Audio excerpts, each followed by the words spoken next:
Hello everyone, welcome all to Textbook Super Coaching, India's largest online learning education platform. मित्रांनो, काही दिवसांपूर्वी म्हणजे साधारणतः डिसेंबरच्या महिन्यामध्ये आयोगाने एक नोटिफिकेशन प्रसिद्ध केलं होतं. ते नोटिफिकेशन होतं आपली जी आन्सर शीट असते, म्हणजे परीक्षेला गेल्यानंतर ज्या आन्सर शीटवर आपण गोल करतो ती आन्सर शीट, बरोबर आहे ना? तर त्या आन्सर शीट संदर्भात आयोगाचं नोटिफिकेशन आलं होतं. ते नोटिफिकेशन तुम्ही सगळ्यांनी बघितलं असेल, बरोबर आहे? आणि नोटिफिकेशन बघितल्यानंतर अनेक विद्यार्थ्यांना हा प्रश्न पडला असेल, की बाबा आता ही जी नवीन आन्सर शीट आयोग आणतंय, तर ही आन्सर शीट नेमकी कशी असणार आहे? तर आयोगाने त्या नोटिफिकेशनमध्ये ज्या कुठल्या गोष्टी सांगितल्या होत्या, त्या गोष्टींच्या आधारावर टेक्स्टबुक सुपर कोचिंगने एक सॅम्पल आन्सर शीट तयार करण्याचा प्रयत्न केलेला आहे. ही आन्सर शीट कदाचित अशी असू शकते, हे आम्ही जस्ट तुम्हाला दाखवण्याचा प्रयत्न करणार आहोत. मी अजिबात म्हणणार नाही, की ही आन्सर शीट अशीच आहे. बरोबर आहे? ही आन्सर शीट अशी असू शकते, हे दाखवण्याचा प्रयत्न या सेशनमध्ये करणार आहोत. सो वेळ न घालवता लगेच सेशनला सुरुवात करून घेऊ. बरोबर आहे? एम-पी-एस-सी न्यू आन्सर शीट आजचा आपला टॉपिक असणार आहे. सुरुवात करत असताना सगळ्यात पहिल्यांदा पोरांनो काही गोष्टी तुम्हाला मी क्लिअर करून देतो. त्यातली सगळ्यात पहिली गोष्ट म्हणजे टेक्स्टबुक सुपर कोचिंगने महाराष्ट्रात सर्वप्रथम राज्यसेवा मुख्य परीक्षेच्या दृष्टिकोनातून आपला एक नवीन प्रोग्राम सुरू केलाय. ज्या प्रोग्रामला आम्ही नाव दिलंय एम-पी-एस-सी राज्यसेवा गुरुकुल मेन्स 2025 प्रोग्राम. आता हा जो प्रोग्राम आहे, ह्या प्रोग्राममध्ये आम्ही तुम्हाला काय-काय करतोय, तर तुमच्या मनामध्ये ह्या मुख्य परीक्षेच्या दृष्टिकोनातून ज्या कुठल्या समस्या आहेत किंवा जे कुठले डाउट्स तुमचे आहेत, ते सगळे डाउट्स आम्ही तुमचे क्लिअर करून घेतोय. मग तो इथिक्स संदर्भातला डाउट असेल, मग तो अनसर्टिंग संदर्भातला डाउट असेल, तो सोशल जस्टिसमधला डाउट असेल, इंटरनॅशनल रिलेशनमधला असेल, इंटरनल सिक्युरिटीमधला असेल, डिझास्टर मॅनेजमेंटमधला असेल किंवा आणखीन काही. बरोबर आहे? सो मुख्य परीक्षेचा जो 100% सिलेबस आहे, मुख्य परीक्षेसंदर्भात ज्या काही तुमच्या समस्या आहेत, त्या सगळ्या समस्या तुमच्या ह्या एम-पी-एस-सी मेन्स गुरुकुलमध्ये आम्ही पूर्ण करून घेणार आहोत. याबरोबरच मुख्य परीक्षेसाठी आम्ही तुमचा उत्तर लेखनाचा सराव करून घेणार आहोत, ज्यामध्ये हे 2 मुद्दे सर्वाधिक महत्त्वाचे असतील. त्यातला पहिला पॉइंट म्हणजे चालू घडामोडीवर आधारित तुमचा सराव असेल. कारण जी-एस-2 झालं, जी-एस-3 झालं, हे सगळे जे विषय आहेत, हे सगळे करंट अप्रोचवाले सब्जेक्ट्स आहेत आणि या सब्जेक्टच्या दृष्टिकोनातून जर आपल्याला प्रिपरेशन करायचं असेल, तर आपल्याला चालू घडामोडी माहिती असणं गरजेचं आहे. त्याच्याशिवाय आपण प्रिपरेशन करू शकत नाही. सो चालू घडामोडी अप्रोचनी कसे प्रश्न विचारले जाऊ शकतात, आन्सर रायटिंग करत असताना आपल्याला चालू घडामोडीचा रेफरन्स कसा द्यायचा आहे, या गोष्टी आम्ही या ठिकाणी सांगणार आहोत. आणि या व्यतिरिक्त मेन्सच्या तुमच्या टेस्ट सीरीज असणार आहेत 10 फुल टेस्ट प्लस 12 विषयानुसार टेस्ट. पोरांनो, महाराष्ट्रात टेक्स्टबुक सुपर कोचिंग हे एकमेव आहे जे मेन्सच्या टेस्ट सीरीज अरेंज करतंय किंवा विद्यार्थ्यांसाठी उपलब्ध करून देतंय. सो आता ही जी मिळालेली संधी आहे, या संधीचं सोनं करा. तुम्हाला जर हा कोर्स जॉइन करायचा असेल, तर याच्यासाठी मला ह्या मोबाईल नंबरवर संपर्क करा. तुम्ही राज्यसेवा मुख्य परीक्षेला पात्र आहात हे अनुसरून आपण तयारीला सुरुवात करू. सर, मला किती मार्क्स आहेत यानुसार मी पात्र ठरेल, नाही ठरेल हा नंतरचा भाग आहे. कारण अजून रिझल्टच लागला नाहीये. पोरांनो, राज्यसेवा करायची म्हटल्यावर ह्या सगळ्या गोष्टी आपल्याला कराव्याच लागणार आहेत. मग याच्यासाठी वाट बघण्याची गरज काय आहे? आत्तापासून जर आपण तयारीला सुरुवात केली तर आपल्या लवकर सगळ्या गोष्टी कव्हर होतील. म्हणून सांगतो, एकदा नक्की बोला. हा माझा मोबाईल नंबर मी तुम्हाला देऊन ठेवला आहे. ठीक आहे? त्याच्यानंतर सुरुवात करतो पोरांनो, आन्सर शीट नेमकी कशी असणार आहे. बरोबर आहे? आता थोडक्यात ही आन्सर शीट या ठिकाणी आहे. मी थोडंसं झूम करून तुम्हाला दाखवण्याचा प्रयत्न करेल. काळजी करू नका. राइट? तत्पूर्वी ह्या ज्या गोष्टी आपल्याला आयोगाने सांगितल्या होत्या, म्हणजे आयोगाने जे काही नोटिफिकेशन आपल्याला दिलं होतं, हे नोटिफिकेशन आपण जरासं बघून घेऊ, जेणेकरून आपल्याला सगळ्या गोष्टी क्लिअर होऊन जातील. बरोबर आहे? सगळ्यात पहिल्यांदा गोष्ट लक्षात घ्या, आयोगाने नोटिफिकेशनच्या माध्यमातून आपल्याला काय सांगितलं होतं. बरोबर आहे? बघा, सुधारित उत्तरपत्रिकेची मूळ प्रत 2 भागात असणार आहे. म्हणजे आता ही जी आपली उत्तरपत्रिका आहे, या उत्तरपत्रिकेची जी मूळ प्रत आहे, ही मूळ प्रत 2 भागात असणार आहे, असं आयोगाने आपल्याला सांगितलं. बरोबर आहे? आता ही 2 भागात मूळ प्रत कशी असणार आहे, थोडंसं झूम करून तुम्हाला दाखवतो, म्हणजे तुम्हाला सगळ्या गोष्टी क्लिअर होतील. बरोबर आहे? हे बघा, ही उत्तरपत्रिकेचं हे पहिलं भाग दुसरा. म्हणजे हा भाग पहिला. ज्या ठिकाणी आपण गोल करत आहोत. बरोबर ना? ज्या ठिकाणी आपण गोल करत आहोत, या ठिकाणी हा भाग पहिला आणि साधारणतः हा भाग दुसरा. आयोगाने नोटिफिकेशनमध्ये ज्या पद्धतीने आपल्याला सांगितलंय, त्या आधारावर आम्ही ही उत्तरपत्रिका तयार करण्याचा प्रयत्न केला आहे. कदाचित येणाऱ्या काळामध्ये जी नवीन उत्तरपत्रिका येणार आहे, ती अशी असू शकते, हे फक्त सांगण्याचा प्रयत्न आहे. कळालंय का मी काय सांगतोय?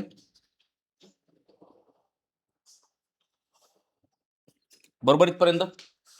हा, आता आयोगाने असे चेंजेस करण्यामागचे नेमके काय निकष ठेवलेत, काय कारण आहेत, त्याच्यावरही आपण चर्चा करू. 2 मिनिटं थांबा.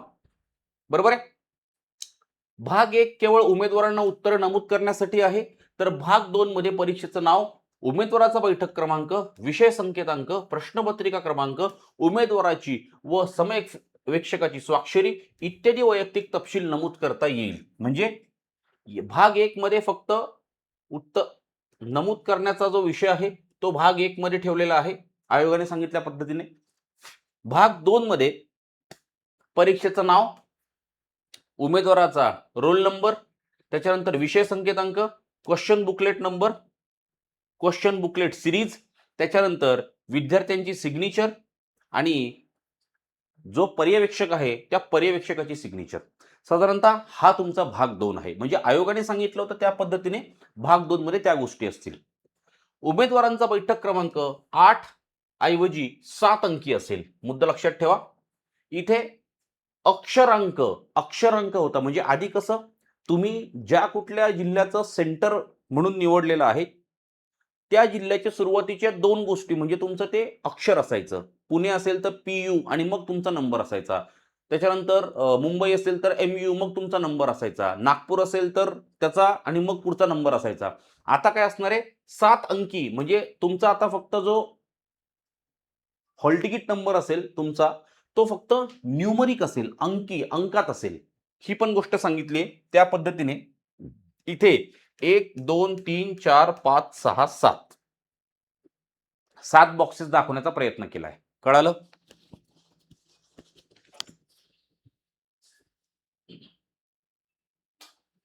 कळालंय मी काय सांगतोय? 7 बॉक्सेस दाखवण्याचा प्रयत्न केलाय. त्याच्यानंतर थोडंसं पुढे,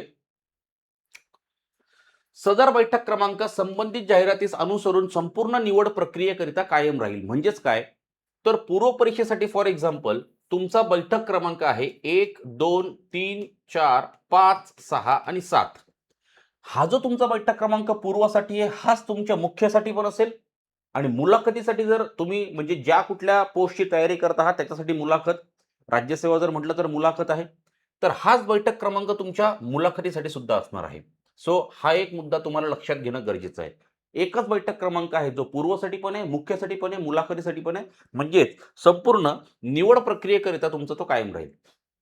राईट. त्याच्यानंतर उमेदवाराने मूळ उत्तरपत्रिका जमा केल्यानंतर उत्तरपत्रिकेच्या भाग 1 पासून भाग 2 समवेक्षकाने वेगळा करावयाचा आहे. ही मूळ उत्तरपत्रिका जमा केल्यानंतर इथे टियरचं ऑप्शन दिलेलं आहे. भाग 1 पासून भाग 2 तुम्हाला वेगळा करायचा आहे. बरोबर. कोण करणार आहे? समवेक्षक करेल. तुम्हाला करत बसायचा नाही. सॉर्टेड इथपर्यंत.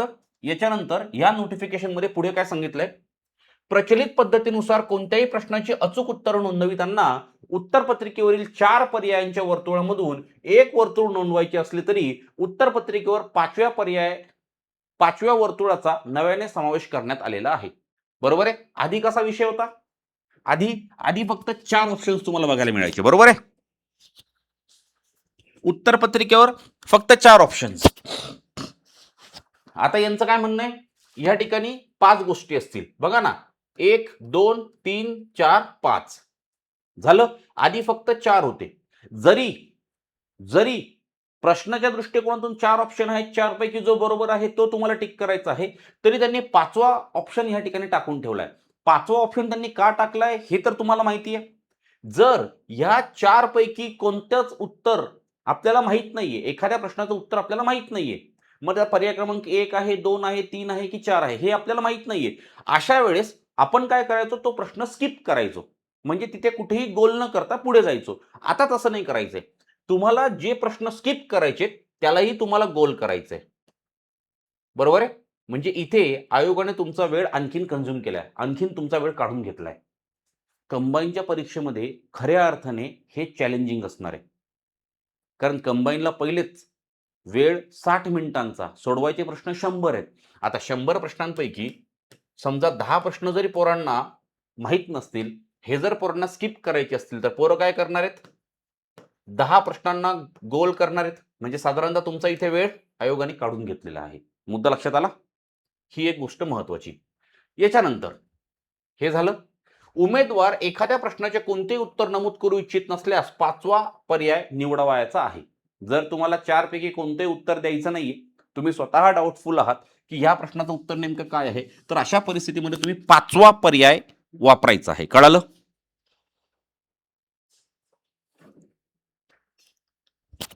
मुद्दा क्लिअर झाला हा. उमेदवाराने प्रत्येक प्रश्नाकरिता उत्तरपत्रिकेवरील 5 पैकी कोणताही एक पर्याय निवडणं अनिवार्य आहे. अन्यथा सदर प्रश्नाकरता गुणांच्या 25% अथवा 1/4 गुण उमेदवाराला प्राप्त होणाऱ्या एकूण गुणांमधून वजा कमी करण्यात येतील. समजा आपण स्किप केलं, 5वा पर्याय टाकायचा राहिला, कारण तुम्हाला सवय नसणार आहे. 5वा पर्याय तुम्हाला टाकायचा राहिला तर तुम्ही काय करणार? म्हणजे स्किप झाला तर तुमची उत्तरं मायनस होणार. सो आत्तापासून सवय लावा. ज्यावेळेस मी दुपारी 1 वाजता युट्यूबवर सेशन घेतो, रोज दुपारी माझे पॉलिटिचे सेशन आहेत युट्यूबला, बरोबर आहे. या संदर्भात मी तुम्हाला मोबाईल नंबर पण देऊन ठेवलेला आहे. तुम्ही ग्रुपमध्ये जॉईन होण्यासाठी मला ह्या मोबाईल नंबरवर मेसेज करू शकतात. नाव टाका, मी तुम्हाला ग्रुपमध्ये ऍड करतो. रोज मी तुम्हाला लिंक पाठवतोय, त्या लेक्चरला या. ही उत्तरपत्रिकेची जी पीडीएफ आहे ती मी आपल्या टेलिग्राम ग्रुपवर टाकून देतो. टेलिग्राम ग्रुपवरून ती पीडीएफ डाउनलोड करा, त्याच्या प्रिंट काढून आणा, झेरॉक्स प्रती 50 झेरॉक्स प्रती काढून आणा, फायद्याच्या ठरतील. ज्या प्रश्नाचं उत्तर तुम्हाला येत नाहीये, द्यायचं नाहीये, तिथे तुम्ही 5वा पर्याय टिक करायला सुरुवात करा. अशी लागेल सवय. कळालं का? अशी लागेल सवय, कारण ही सवय तुम्हाला लावावी लागेल. अरे सर मी काय करू, माझ्या लक्षातच राहिलं नाही, तो तुमचा लॉस आहे. म्हणजे 4 प्रश्नांचं जरी तुम्हाला टिक करायचं राहिलं तरी तुमचा 1 मार्क मायनस होणार आहे पोरांनो, ही गोष्ट लक्षात घ्या. त्याच्यामुळे मार्कांची मारामारी आता आणखीन जास्त वाढेल, बरोबर आहे. सो हा एक मुद्दा लक्षात घेणं गरजेचं आहे. याच्यानंतर उत्तरपत्रिकेतील सुधारणेसह उत्तरपत्रिकेच्या मूल्यांकनाच्या कार्यपद्धतीमध्ये देखील आयोगाने काही बदल केलेले आहेत. हे बदल आपण त्यावेळेस बघितले होते, आता घेतलंच आहे नोटिफिकेशन म्हणून समजून सांगतो फक्त. 5 पैकी एकही पर्याय म्हणजे तुमचे मार्क्स कधी मायनस केले जाणार आहेत, बरोबर आहे ना. 1/4 मार्क्स तुमचे कधी मायनस केले जाणार आहेत. 5 पैकी एकही पर्याय छायांकित केला नाही, तुमचे मार्क्स मायनस होणार. एकापेक्षा जास्त वर्तुळ छायांकित करणं किंवा तसा प्रयत्न करणं, तुमचे मार्क मायनस होणार. उत्तरामध्ये दुरुस्ती करणं किंवा तसा प्रयत्न करणं, तुमचे मार्क मायनस होणार. आणि उत्तरपत्रिकेमध्ये सोडवलेले प्रत्येक चुकीचे उत्तर तुमचे मार्क मायनस करणार. सो ह्या गोष्टींकडे पण आपल्याला लक्ष देणं गरजेचं आहे. त्यामुळे सध्या बाकीच्या गोष्टी जर तुम्हाला माहिती आहे, एकाच प्रश्नासाठी 2 ठिकाणी उत्तर तुम्हाला आता गोल करायचे नाहीयेत. आधी कसं व्हायचं, ते रद्द केलं जायचं किंवा त्याच्याकडे तेवढं मायनस सिस्टीममध्ये जात नव्हतं. आयोगाने आता धडधडीत सांगून ठेवलेलं आहे, बरोबर आहे ना. त्यामुळे उत्तर गोल करताना सुद्धा काळजीपूर्वक करणं गरजेचं आहे. अन्यथा आपले मार्क्स मायनस होतील, ही गोष्ट लक्षात ठेवा, बरोबर आहे. सो आयोगाने सांगितलेल्या ह्या नोटिफिकेशननुसार आपली जी उत्तरपत्रिका असणार आहे, ही उत्तरपत्रिका आपली ह्या पद्धतीची असेल, बरोबर आहे. त्यामुळे ही उत्तरपत्रिका तुम्हाला दाखवण्याचा प्रयत्न या ठिकाणी केला, बरोबर आहे. थोडंसं झूम आउट करतो म्हणजे तुम्हाला 2 पार्ट उत्तरपत्रिकेचे लक्षात येतील, बरोबर आहे. साधारणतः उत्तरपत्रिकेचे हे 2 पार्ट असणार आहेत. हा तुमचा वरचा पार्ट 1 असणार आहे आणि खालचा तुमचा पार्ट 2 असणार आहे. दोन्ही गोष्टी लक्षात आल्या असतील. सॉर्टेड इथपर्यंत. सो याची जी पीडीएफ आहे, ही पीडीएफ मी आपल्या टेलिग्राम ग्रुपवर तुम्हाला पाठवतो. आता कोणत्या टेलिग्राम ग्रुपवर, तर तो हा टेलिग्राम ग्रुप आहे, बरोबर आहे. या टेलिग्राम ग्रुपवर. या व्यतिरिक्त मला काय करा, व्हॉट्सअपवर हाय करून ठेवा, स्वतःचं नाव टाका, म्हणजे मी तुम्हाला ग्रुपमध्येही जॉईन करून ठेवतो आणि प्रत्येक व्हॉट्सअप ग्रुपवर ही नवीन उत्तरपत्रिका जी आहे, ही नवीन उत्तरपत्रिका तुम्हाला पाठवण्याचा प्रयत्न करतो. कळालं इथपर्यंत? येस. सो लक्षात घ्या, रोज दुपारी 1 वाजता ज्यावेळेस मी लेक्चर घेतो, ही उत्तरपत्रिका घेऊन या आणि तिथे गोल करा. चालेल? थांबतो मी आता आणि मेन्स रिलेटेड ज्या आपल्या बॅचेस आहेत, याला 100% एनरोल करा, कारण खूप जास्त बेनिफिट्स आहेत या बॅचेसमध्ये. चला थांबू आता, भेटू परत एकदा एका नवीन क्लासला. धन्यवाद.